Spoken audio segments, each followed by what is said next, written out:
Hey everybody, welcome to another episode of Drive Thru FM. Today we've got some reviews for you and then also a topic which you can see from the title of the podcast / video, which is Gaming in 100 Years. And I'll have some links and references to some other discussions and things that kind of stirred this discussion that I wanted to have by myself alone, hopefully interacting with some of you. Which will kind of be the point of the topic in some ways. But yeah, so that should be fun. Just some good, media content, whatever you want to call it. I hate calling it those words, but just some real good thoughts put out by some of the folks. And got me stirred up and got me talking to some of my other video podcast maker friends about things. And I was like, I'll just get on here and vomit out some stuff. But first, let's get to some reviews. And this will be kind of my traditional thing where I go from, in my opinion, weakest to strongest. Again, I don't like to be disparaging because even some of these ones that started at the beginning, there's merit to them. So, but let's just take a quick little coffee break. And as one of my favorite YouTubers like to say, everybody grab a snack and drink, and then we'll come back.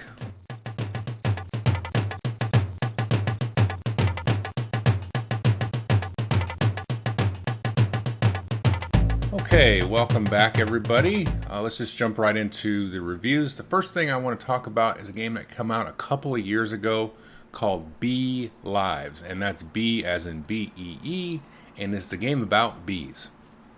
And this is the first game on the list because I think in terms of gameplay, I found it really, really, really lacking.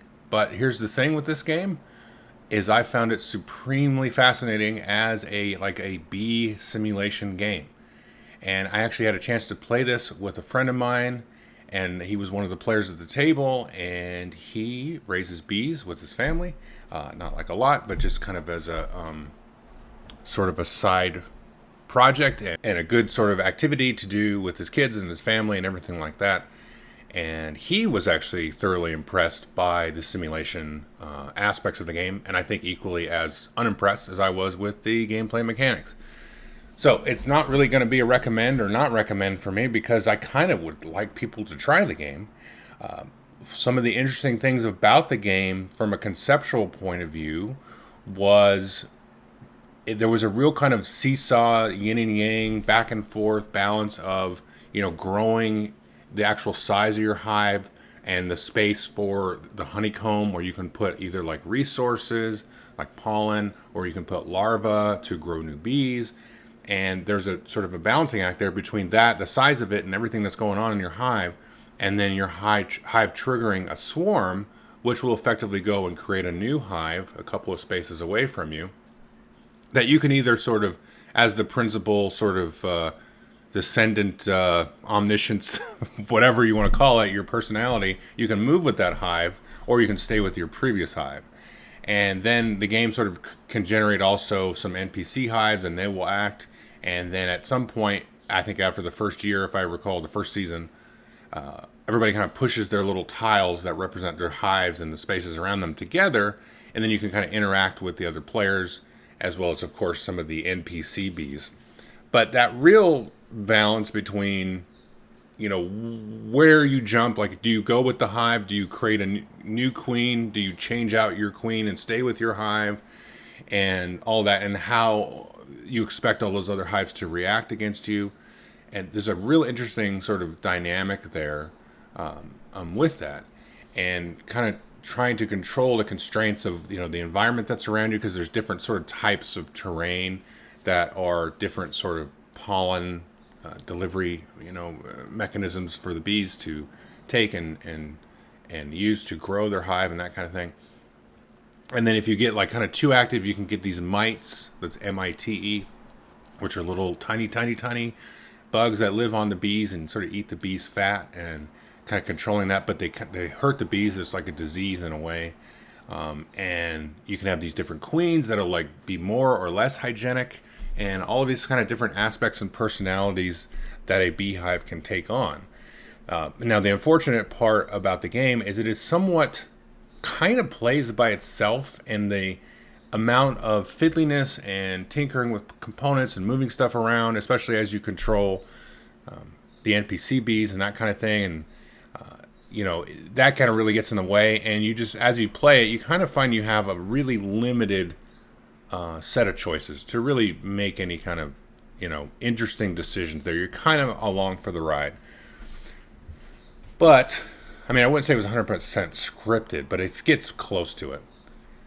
But again, I would recommend like pick this up on a cheap or try it or something like that, because it is kind of a really interesting sort of deep dive into the world of bees and that kind of thing. Because sometimes you can have a swarm of bees out of your thing and then they will be gone forever. And there's a whole bunch of other like little nuance and things like that. And that my friend, even before my friend had said that, a couple of us were like, man, this seems like it's really accurate. And he's like, oh, it is. This is great. He's just like, I wish I enjoyed the game more, because he said he was quite impressed by, the representation of that. And, there's different like things in the environment. The seasons will change up things. The extra heat in the summer months will, aggravate the bees more and that kind of thing. And there's a real kind of timing issue because, as winter cools, then, if you're trying to do things in like everything on this planet, basically, if you're trying to do things too late in the year, you're not going to be good. You got to set yourself up in the spring to kind of reap the benefits later. And there's all that whole aspect as well. So anyway, that's Bee Lives. Definitely interesting from a conceptual point of view, but not from a gameplay point of view. And next one is a similar vein, although for different reasons. And this is Cosmo Lancer. This has come out from Hasbro. This is a new old game. It's a Reiner Knizia game.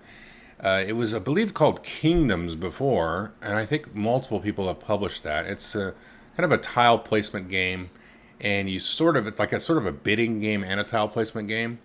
Now, the theme with Cosmo Lancer is you are taking pictures of outer space, and you're in like these sort of magical, hyper-technical, technological ships that float around and try to take the best picture of aspects of space, which to me I find wholly uninteresting and just doesn't really serve the theme at all. And I'd much rather have Kingdoms or something. I mean, I know as boring as like medieval castles and kingdoms is, I really feel like it would fit the theme better here.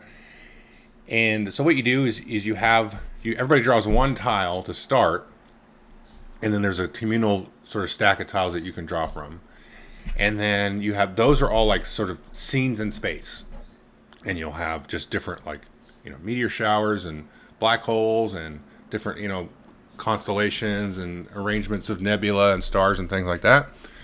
From a gameplay perspective, there are tiles that score points from 1 to 6, and there's 2 sets of those, and then there's one set of -1 to -6, so negative points. And then the black hole is a special tile that will basically erase all of the tiles in its row and column, because you place these on a grid, and that's going to erase all the positive scoring tiles. And then there's a meteor shower, which sort of like severs a column and a row, so anything won't be scored beyond the meteor shower on either end. And then there's, I forget what it's called, but there's like a doubler tile that doubles the negative and the positive. And so what players do is they either play the one tile from their hand, they get one every round, there's 3 rounds, or they play a random tile out of the stack. And like I said, it could be one of those points tiles or a black hole or whatever. But they also have these little like camera tokens that are a multiplier. So a multiplier by 1, 2, 3, and 4. And you just keep placing that out, and you put a tile out or you put a camera out, and as soon as the board is full with tokens or tiles, then you score it, and you score each sort of camera that's placed out relative to its row and column. So if I've got a multiplier by 2, let's say in one section of the grid, I'm going to see which row it's in. I'm going to look at all the tiles in that row, add and subtract all the points, and then multiply it by what's on the camera. So minus or times 2, times 3, times 1, whatever. And then I'm going to do the same for the column. And then I'm going to do that for each camera that's out there. And again, the black holes zero out all the positives. And the negatives will bring you down. And if you're scoring negative points, you're going to actually lose points. And the points in this is, I don't know, space bucks. It's like money, credits. And you do that 3 times. And each time you get a random tile of your own that you have hidden. And when you do use your 2 multiplier, your 3 multiplier, and your 4 multiplier, you lose them for the whole game. You get your 1 multipliers back at the end of the round. And so then that's an interesting part of the game, because like you could score all the points you needed in that first round. If you get a really solid 4 times multiplier and score, like, I don't know, 50 points or something at once, that might be enough to put you over the hump, as long as nobody else, when they do their times 4, gets as many points, because they could put their times 4 out there and theoretically lose points or just not get that many, because people have sort of sabotaged that row and column. So that's really what the game is like, oh, do I put a tile out here? Do I put my camera out? How susceptible am I going to be to having that sort of, aggressively attacked by the other players if I put out one of my juicy cameras? And so from a gameplay perspective, it's like mildly interesting. I've played it 3 times now, and it just got less and less interesting each time I played it. It's still kind of interesting, vaguely, but the theme really ruins the game for me somehow. I don't know. It just seems like a strange thing, because if you're taking pictures of space and people are like moving space around, I know it's, people are going to say that's Knitsy, it's abstract or whatever. I get it, and I like that abstraction, but you could do better with the theme. And I just, and it's just not even an interesting idea. Like pictures of outer space. I don't know what it is. It just really ruins the game for me. And the game as it is, it's kind of like just okay. It's mildly interesting. I played it at all the player counts. And yeah, I thought I was going to kind of like it. But again, it just kind of fell off to the side. I think you can pick this up cheap at like a Target or something. So it could be an interesting sort of family game. It does have some merit in terms of a puzzle and kind of the math and the probabilities and all that kind of stuff. I think that's fair to say that it's well put together in that regard. I don't really have anything negative to say about it. But in terms of like the fun factor and how engaged it is, at the end of the day, the theme absolutely kills it for me. And I know that's kind of, well, it's a review, so it's subjective, but that's really subjective. And yeah, so anyway, so that's Cosmo Lancer. Can't say I really recommend it, but it might be worth just a play, just to kind of experience it. Okay, and the next game is going to be Pax Illuminaten, and this come out from designer Oliver Kiley, and he did a game years ago, over 10 years ago, that I really like called Hegemonic, which is not Hegemony, which came out a year or 2 ago. But Hegemonic, if you can find it, I think it's worth a find. I think you can find it really cheap. It's kind of like a weird 4X space version of a very complicated Tigers and Euphrates spinoff. It's a very unique game, and one that I really enjoyed back in the day. And it's probably 50-50 shot if you enjoy it, because there's a lot of overhead to it. And I have not really seen anything from Oliver Kiley come out ever since. He might have had one other game published since then. But this one I was excited for, because I really liked Hegemonic, and I've been kind of 50-50 on the PAX games, to be honest with you. But, I was like, oh, Oliver plus PAX, and this is kind of an interesting idea of sort of a historical look at the Illuminati. And, because they're always wrapped up in all of these like conspiracy theories and stuff. At least they used to be. And I don't think people talk about that so much anymore, but it's interesting because it's like, oh, this was just like it was a sort of secretive organization in a sense, but it was more like just a bunch of, Enlightenment thinkers that were trying to get people to sort of experience enlightenment. And I think in some effects, democracy as a possibility for the world and things like that. So that was interesting. Some of the reading in the game is interesting. And I will say mechanically, it's very interesting. This is kind of a theme here, so it's like half and half. So mechanically, really cool. Thematically, again, I like the theme here. I like what's going on. And I have to be a little bit honest with you. I have played a prototype several years ago, maybe 5, 6 years ago, of a game. I think this is ends up being based on. And there was a game being shopped around. It was a Mars sort of 4X version of colonizing Mars and things like that, by Oliver Kiley.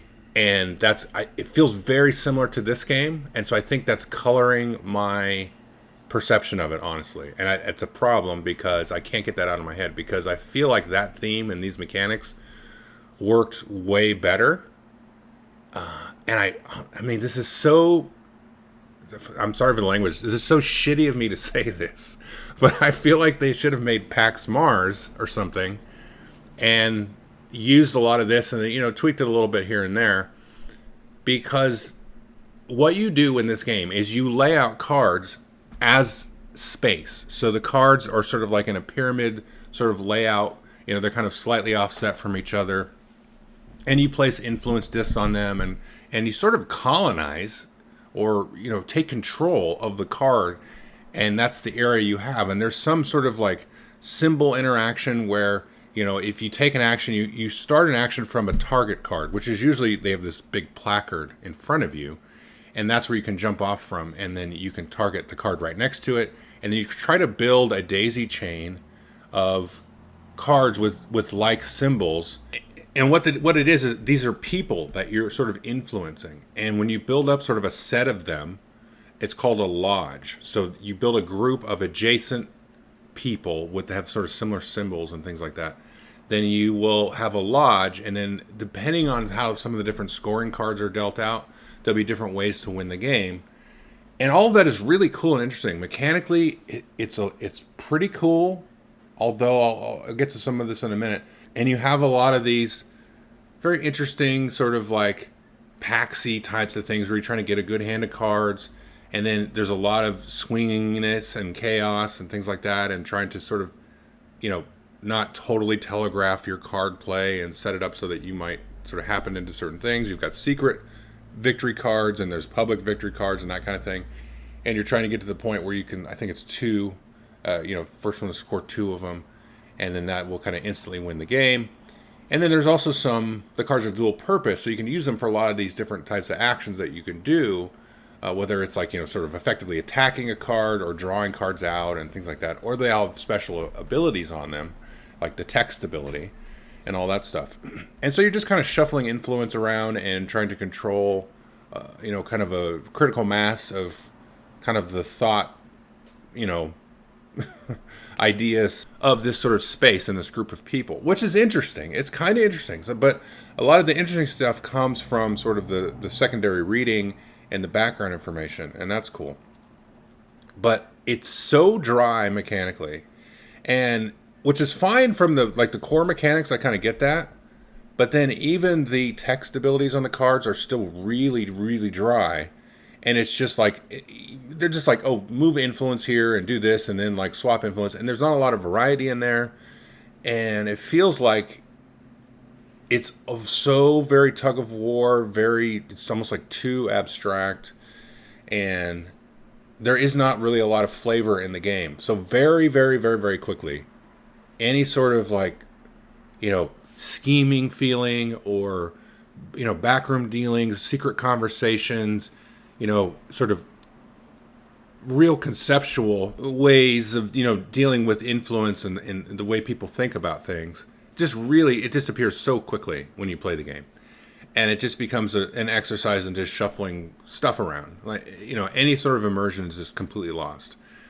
So again, similar to like B Lives and stuff like that, and Cosmo Lancer, where it's like mechanically, it's like, it's kind of cool and it all kind of works together, but it just doesn't like leave a lasting, impression. Doesn't give me something to hook onto and get into the game. So again, this is another one I'd sort of say, yeah, maybe check it out. It's got some interesting sort of concepts, but as far as like the level of fun and immersion and interaction, it doesn't really have it for me. So that's Pax Illuminaten. Although I will say I have not yet tried, there is a second game which looks kind of interesting, which is like this isn't really a spoiler, but there's a secret game, which is funny because it's an Illuminati thing, but like under the insert, there's a whole like other game under there, and I haven't had a chance to play that. And it uses some of the cards from the base game. It's kind of like an expansion, like a secret expansion, but it has like a map and all these other things. And that's kind of funny and that's cool. But I haven't had a chance to try that yet, just because it looks interesting. I did read through the rules, but again, the base game didn't really get me going, so I didn't really have that much desire to look at the expansion. All right, so that's Pax Illuminaten.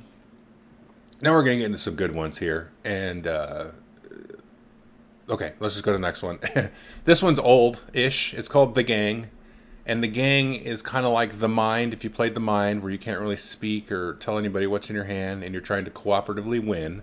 But The Gang is done with poker hands. And I know it's a few years old, and I just never played it. And we played it, and I was like, oh my god, I love this game. This is great. And a couple of my friends had played it already, and they were like, yeah, right? I was like, exactly, this game's great. How come you're holding out on me? But yeah, it's basically, you play Hold'em, and you deal each other cards, and then, so you say, okay, based on, first off, you start with your pocket cards, your 2 cards that you have in front of you, and then everybody has chips. So if you're playing with 4 players, there's a first, second, third, and fourth. And you have yellow, orange, and red of that chip. So 3 sets of the 4 chips in a 4-player game. So in the yellow one, you take what you think your position is in the hierarchy. So you who has the best, second best, third best, and fourth best poker hands.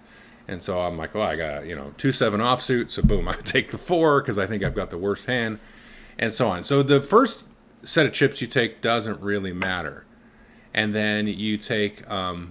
And then you have the flop. I think you do it after the flop. I can't remember. It's been 2 weeks since I played this. So I think you take the first chips after the flop.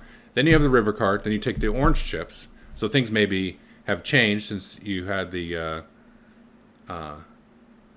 turn, not the river. I get the nomenclature confused. The 4th card.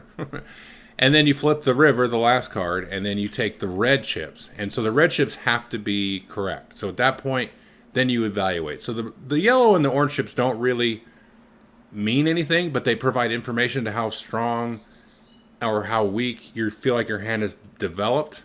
And so that should give you a sense of, what they might have. So if you understand poker pots and probabilities and logic, which I have some understanding of, I've played enough poker in my time, that's what you do. And so then you try to win best out of 5. And so if you win the first round, everybody gets it exactly right. So if I have the best poker hand, I get, I grab the number 1, then that's good. And then 2, 3, and 4, they all have to be in the right order. If 3 and 4 are reversed, like 4 is actually better than 3, then we lose that hand. Everybody's got to be exactly the right order. So it's not just who wins, but who is, next in the hierarchy.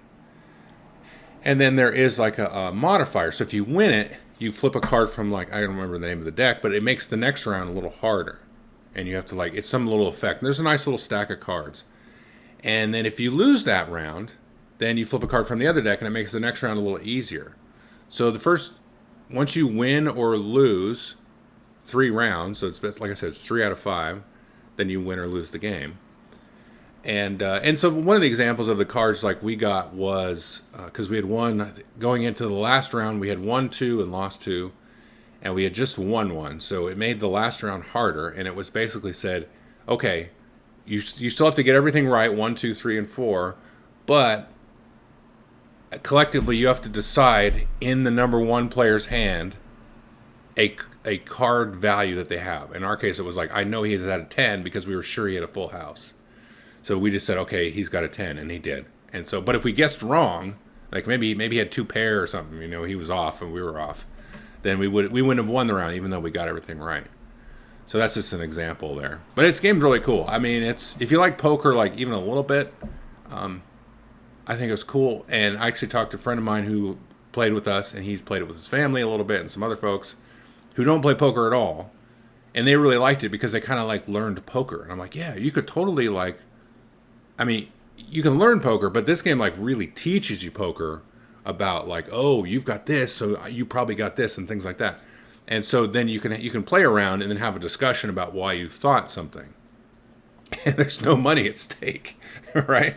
So there's no stress of betting in that case, which is cool. It was fun because you're still playing poker. You're still betting, but you're betting together against the game, that's just really cool. I mean, that's awesome. I mean, I would play poker like this all day long, as opposed to real poker.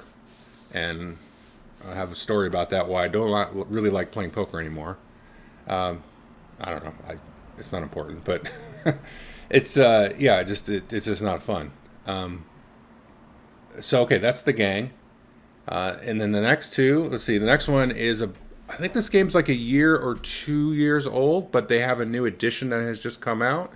We played the old edition. This is Rumble Nation. That we played the all Japanese edition. All the card text is Japanese and the rules are Japanese, but you can print out the English rules, and there's not really text in the game. Most of it is symbol driven, so it's very easy to play. If you can find the older Japanese edition, there's no problem with that. Just download the PDF and print it out. And the game's pretty simple anyway. Or you can get the new edition, which also looks nice as well. They both look gorgeous, and it's all English and stuff. And so it's called Rumble Nation, and it's an area control type of game, like an El Grande, a Blood Rage, Rising Sun. Feels a lot like Rising Sun, designed by Eric Lang, and published by, I think, Cool Mini or not. I don't remember if they still have the rights to Rising Sun. Anyway, Rumble Nation is neat because you lay out a bunch of tiles on a bunch of areas that are adjacent to each other, and you shuffle up the tiles at the start of the game, and they go from 2 to 12, and you put them out there, and then each player has 3 dice. You roll the dice, and you combine the 3 dice into different things. So you will put out a number of your little like warriors to try to take control of the area. So let's say I roll, I don't know, a 2, 3, and a 4. Okay, great. So I can combine those dice in different ways. I choose 2 dice to combine. That will be the area that I'm putting my workers into. I will take the extra die, and based on the number on the die, if it's a 1 or a 2, I'll put out 1 worker. If it's a 3 or a 4, I'll put out 2 workers. If it's a 5 or a 6, I'll put out 3 workers. I think that's right. And then, so if remember, I rolled a 2, 3, and a 4. So maybe I combine the 3 and the 4. And so that's a 7. So that would be, with my 2, I'd be putting out 1 worker, and they would be going into area with a number 7 tile, because it's 3 and a 4. But hey, maybe I want to combine the 3 and the 2. That would go into area 5. 2 plus 3 is 5. And I would be using the number 4, which let me put out 2 workers. So I'd put 2 workers in area 5. And here's the thing. So that's your whole game. You keep playing that way until the one player runs out of... Oh, no, sorry. Everybody runs out of workers. So if you're out of workers, or warriors, or whatever, everybody keeps playing. Okay? And, the thing is with that is they could sort of change the board state, but if you go out first, you grab this little tile, which is the number 1 tile. The second player to run out of workers grabs the number 2 tile. That's a tiebreaker. So if it's tied in an area, when you resolve all these areas to see who has control of it, it goes to the tiebreaker of the person who basically passed out of the game first, which could be huge. And so then you go through and score all of the areas in order. So you go from the number 2 to the number 3 and so on.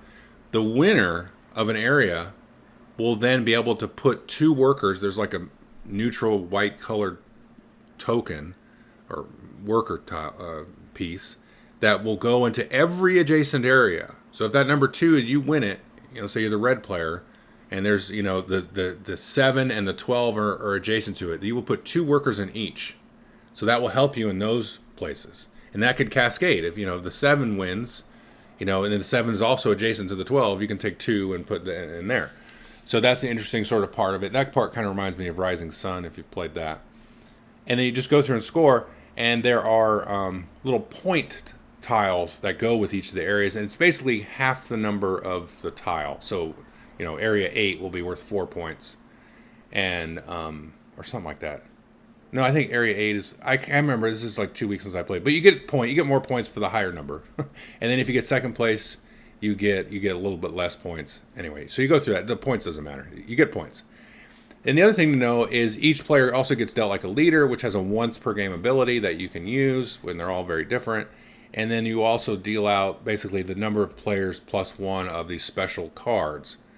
And you can take and do those cards as well. Now you can't use your special ability for your leader or use one of the special abilities that are dealt out for everybody to use.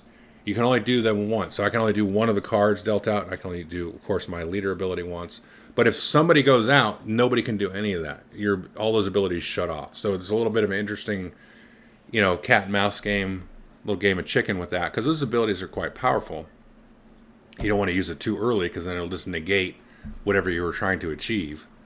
But yeah, that's the game. So you roll the 3 dice, you figure out where you want to play stuff, or you use an ability that's on the table, and then you score everything up at the end. And again, the workers kind of cascade around the board. And it's really fun. This is a lot of fun. Really, really fun game. I might pick this up. There's a couple of copies in my group, so I'm kind of like, I don't really need to, get a copy of this game. But it's a lot of fun. It plays really quickly, 30 minutes, 45 minutes tops. With I think it caps out at 4 players. And it's just fun. It's one of those. Actually, somebody in my group who really doesn't like area control really like this game. They're not that. They don't like that type of game. They don't like area control. And they don't like, some guy moving in like one piece and taking everything away and all that stuff. But this is like, the randomness of the dice is neat, because it kind of alleviates a little bit of that feel bad, like backstabby kind of thing, which is this guy don't like. Because you may not really have a choice, based on the dice that you roll, where to go. But there's still some interesting decisions and planning and things like that. And when do I pull the trigger on my ability? And it all plays quick, so it's not the end of the world if things go kind of sideways, and it's a lot of fun. I definitely recommend Rumble Nation. And the last game we're going to talk about is Hot Streak. And I have a copy of this coming to me. I will be doing a video review of it, so I'll just kind of preview it here. But man, this is a lot of fun. And I'll say this in my review. This is kind of like a Ready, Set, Bet or a Camel Cup type of game. It's a betting game, and you can kind of, place bets throughout the course of the game. Although once a race starts in this, you can't really change any bets like you can in Ready, Set, Bet or Camel Cup, but that you race 3 times. And the trick of it is there's a deck of cards that move these 4 characters down this little track, and some of the cards in there in the deck. You get some cards in your hand. You're able to seed a card from your hand into the deck every round. And so you kind of know how you influence things. But then what you're really doing is watching what the other players are doing. And at the end of the day, it's all an illusion. It's massive chaos. The game does a really good job of making you think you have an idea of what's going to happen. But it's lots of fun. And there's just a lot of cool mechanics and things like that. And it does some things that sort of fix some problems that, I guess, not really problems, but stuff I've seen that sort of like deflates Ready, Set, Bet, because that's such like real time betting, and you can just, do everything on the fly, where I've seen people just bet a bunch of stuff all at once, especially in the last round, where just like they're way behind the 8 ball. They're in last place, and they just go boom, boom, boom, and then they just bet.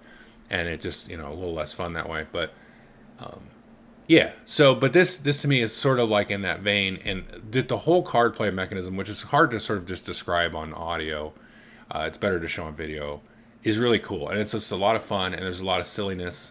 And it has prop bets and stuff like that, which is with Ready, Set, Bet. And I think Camel Cup had some of that, especially with the expansions. It's been a while since I played Camel Cup. But, you're betting on first, second, third, that kind of thing. And there's this thing where you can like flip the thing, and you can make like you can sort of like double down on a bet. And then every round there's a prop bet, like, will these guys fall down? Will this guy run off the field? Will they do some certain weird configuration of the order of the cards? And that's what makes things kind of interesting as well. Those kind of weird oddball sidebar bets. So that's Hot Streak. I'll have a video coming soonish, probably next couple weeks. And, lots of fun with that. I will say we did play it with a lot of people. I think there were 7 of us, and that was perfect. That was a perfect amount, just to add to the social part of it, the fun part of it. I do want to get a chance to try it with like 3 and see if it still kind of holds up. I'm not really sure if it will or not, but yeah. So that's why I want to kind of check out there with Hot Streak. Okay, so that's all the reviews there. I'll take another quick little break, maybe get a little refill on your snack and drink. And then we'll talk about gaming in 100 years.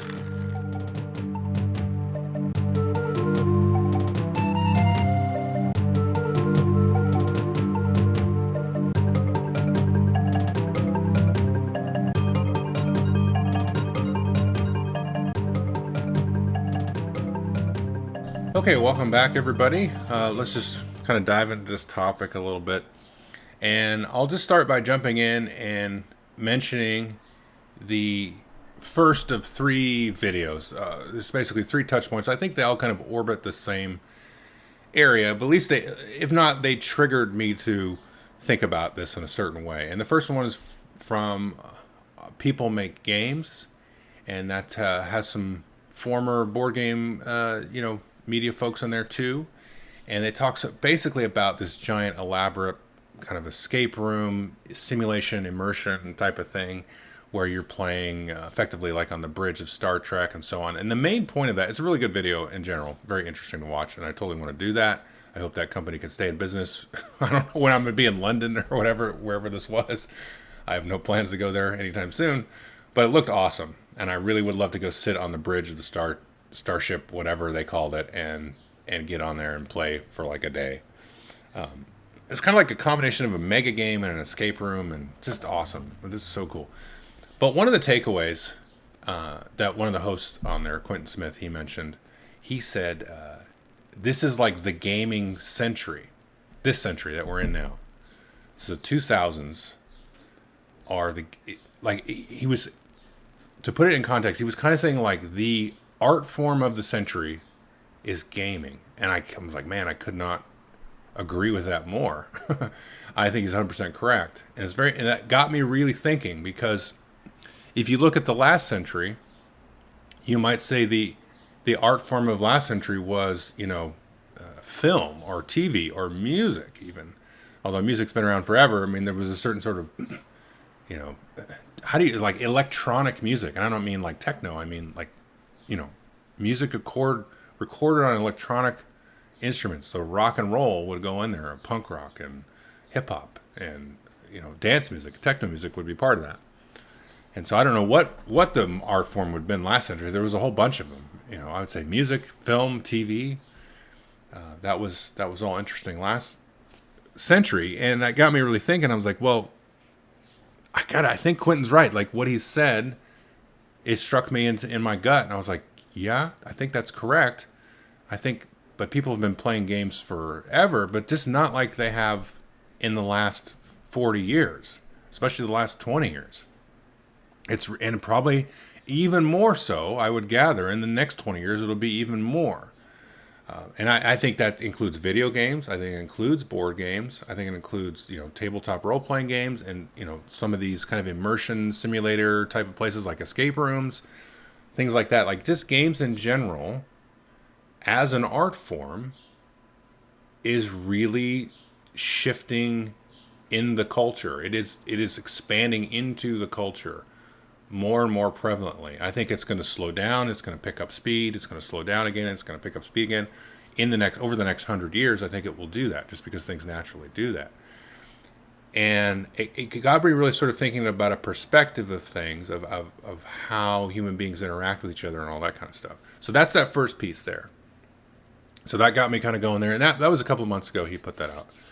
And then just recently, staying in the UK, Efka from No Pun Included, he put out a video on ARCs.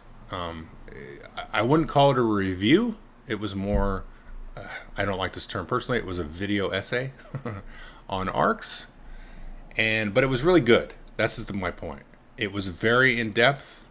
It was very introspective on Efka's part in terms of how he was looking at things. And I think there was a lot to sort of inform the way, at least for me personally, that I think about talking about games. And I think I would suggest, others should look at as well. And his video really got me stirred up because he asked a lot of questions. Not necessarily in the video did he ask the questions, but he got me asking a lot of questions, I think, about everything going on.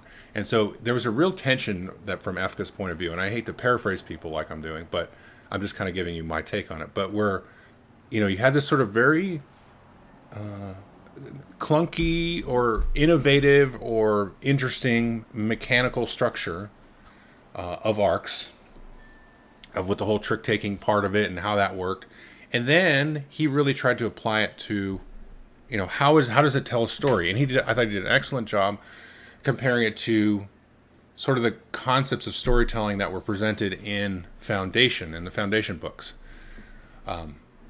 which are very interesting books to read. I read them in high school, and I tried actually picking up the first one again, I don't know, a year or so ago when the new TV show came out, because I hate the TV show. but I also don't know how else they would do it, and I guess people say it's good now, but it's not really like the books, so I may go back and rewatch it anyway. And I tried to read the first book again. I couldn't really get through it because it's just kind of, I don't know, antiquated, I guess is the right word. Like I think it's still pretty good, but it laid down a framework for storytelling, and it's clunky. The way Foundation lays out the story is clunky because it keeps jumping like 1,000 years every chapter or something like that. And Arcs is, Efka tried to make the argument here that Arcs is kind of similar, where it sort of jumps in time, and you see kind of like you kind of get a bird's eye view of sort of the evolution of what your sort of investment sort of pays out into later on, and which you don't necessarily have control over in Arcs in the same way that you sort of do when you play something like Twilight Imperium. And so it's sort of general context of like how that narrative shift works when you compare, like, say, Twilight Imperium to Arcs. They're both in kind of the space exploration fighting genre, but they're doing totally different things from a story perspective. And Arcs does it in such a way, in terms of story, through this weird gameplay. Like, you're telling these really kind of sometimes cool, interesting stories about shifting civilizations through cards with numbers on them, right? Whereas Foundation kind of did it with this sort of cut up, almost William Burroughs-esque. He did Naked Lunch and stuff like that. I don't know. This is a little out in the weeds there, but where you just take slices of story and then kind of string them together, and then you get kind of a larger whole. Arcs is kind of like that. Like, you have these slices of that, and then you have this larger whole. But the way that the game responds to you and your actions in ways that you sometimes want, sometimes don't want, I thought that was very interesting. And so it starts, I think Efko's kind of arguing, Arcs is kind of starting to sort of scratch the surface about how we can be different about the stories that we're telling. And one game that I've been enjoying lately is the Tales of Arthurian Knights, which is some similarity to that, because you're kind of jumping around the game, sort of procedurally generating, events and quests and missions and stuff that will happen, different encounters with all kinds of different characters. But it is like just, reading a linear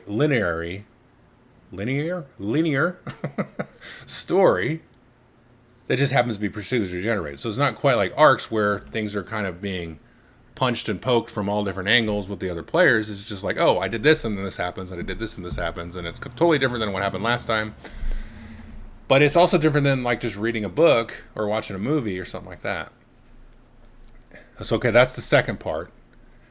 And the last one, which I'll just touch on briefly, sometimes I watched, just different podcasts and things on YouTube. I'll put a link to this video here. And this was about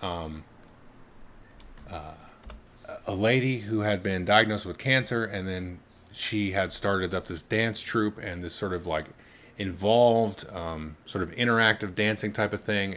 It gets very involved. The whole like mechanics of it aren't really important here, but it was more about how the artist in this case was engaging with the audience. And it kind of goes back to some earlier forms of theater.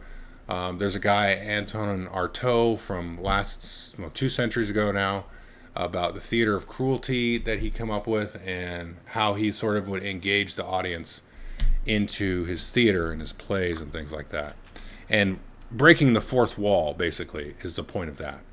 And I think that's kind of where I want to circle back to, is this whole idea of breaking the fourth wall in terms of the art and the creator. And they do talk about in that dance video, which I would recommend. It's not a dance video, but it's about somebody that's created this dance. Because in a lot of times, if you want to go like look at a Van Gogh or something, you go into a museum, and sometimes you pay, sometimes you don't. It's behind glass. You go and sit there. And then sometimes you have artists and art critics and things like that give you, they say how you should kind of experience it and what you should think about it and all that kind of stuff. And you get some of that too in in the gaming media space. And that's okay to a certain extent, because there's some level of like evangelism that you want to have for people to sort of communicate greatness and great experiences to people, so they can also participate and that kind of thing, and also like filter out stuff that's not worth your time, blah blah blah. That's all good stuff. I'm all for that. Obviously, I would be hypocritical having a YouTube channel and not thinking that way. But there's an interesting thing about games, and games being the new art form, and games being this new way of storytelling, and games being, like in the dance video, interactive with the audience, back and forth. And there is no gaming where you make the game and the designer, if they're worth anything, is not going to say you experienced my game incorrectly most of the time, right? 99% of the time. Because you're going to come at the game and you're going to either, let's say you're playing a co-op or a competitive game or whatever, the other players are going to have an effect on that. Or you're going to play a role-playing game. You're going to make up things off the top of your head. You're going to have imagination. You're going to explore. You're going to riff.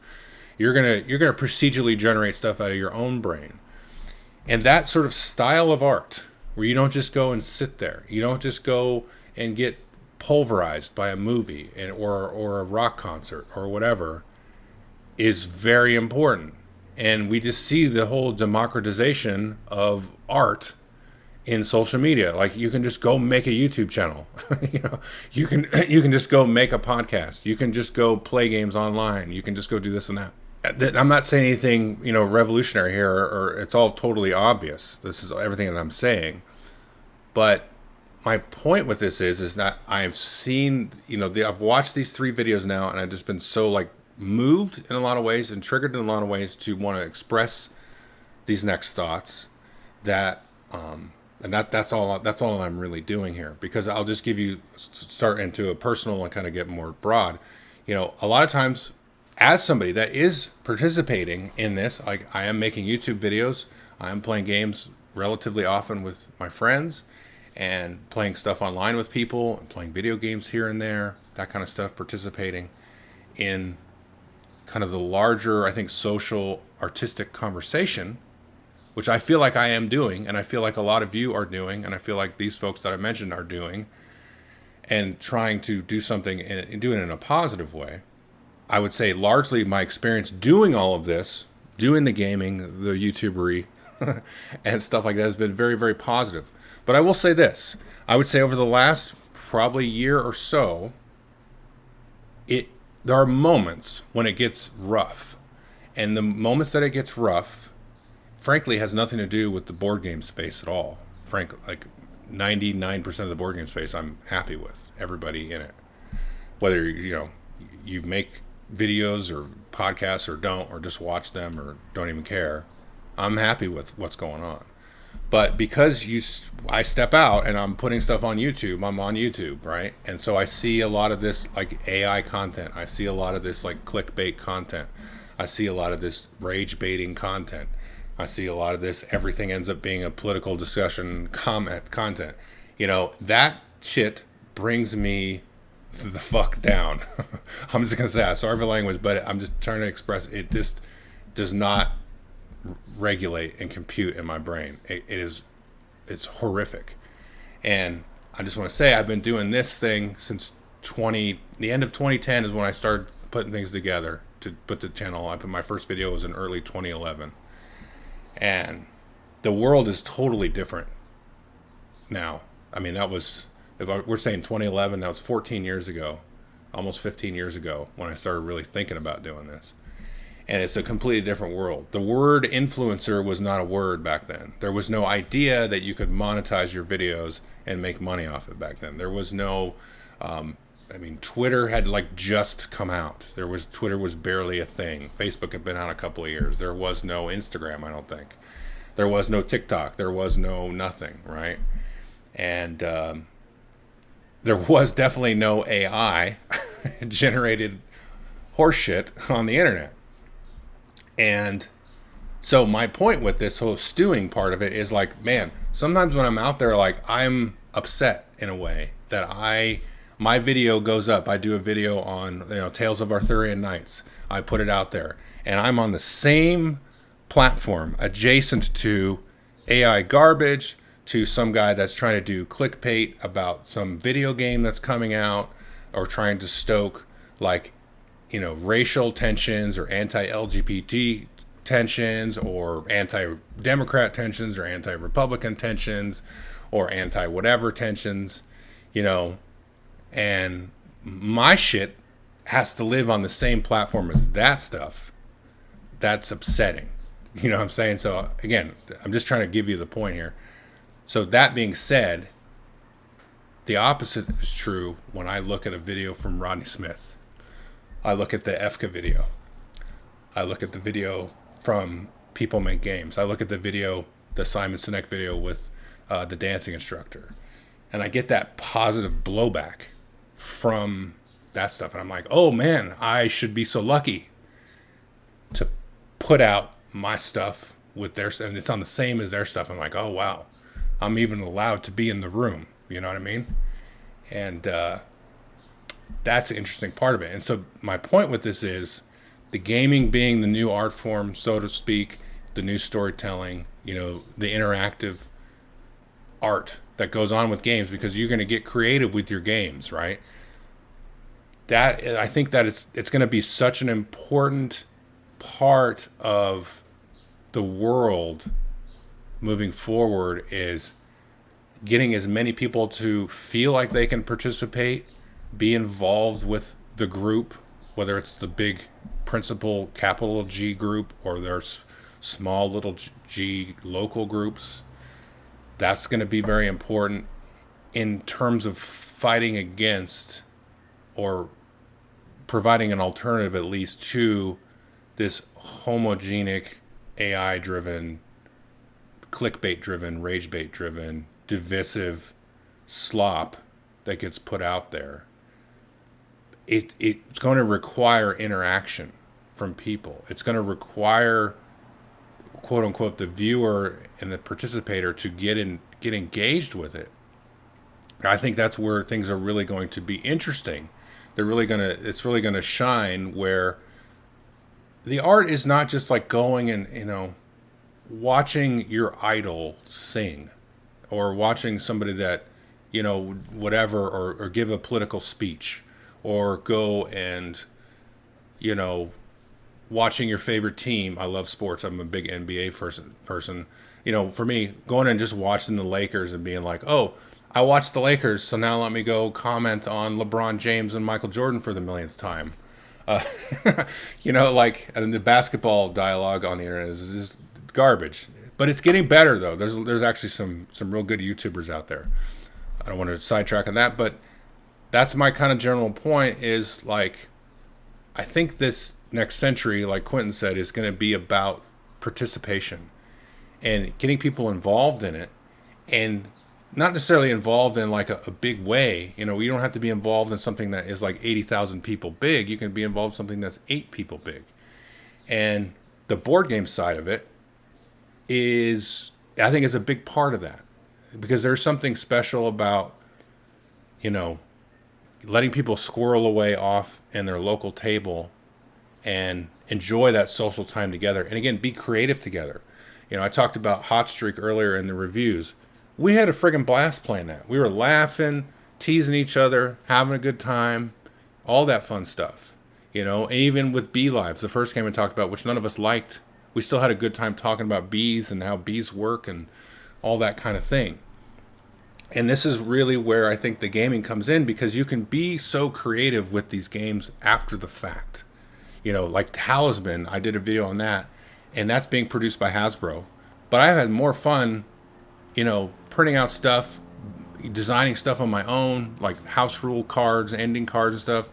I'll put a link to that video. I'll self-serve myself a little bit here, but that's a lot of fun, and that's what gaming invites. It invites that interactive creativity, that space for people to get in together and design things as a whole, like as it's happening, as the game's happening. And this is totally true of RPGs, but it can be true of board games too, where you and your group get together and just you change how things are going to be in your creative space. And it triggers your creativity. The games can do that, and anything can do this. I mean, you can get this way with music and movies and stuff. You can watch a movie and go write down a different ending if you didn't like it or whatever. But the games is where it's really encouraged and helpful, and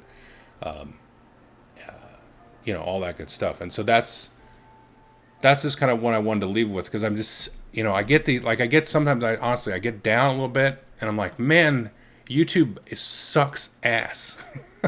It just blows.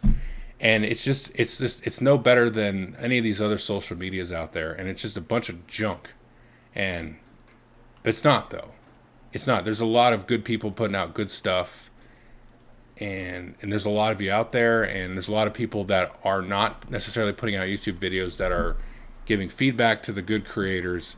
And also, not even that. I don't care if you even watch YouTube, but you're going out there and you have a game group, or even if you're playing alone, you're still being creative in your own space with a solo game or something like that. And I think, back to Quentin's point, I think this is like kind of the gaming century, and I think it's more than just that. It's more like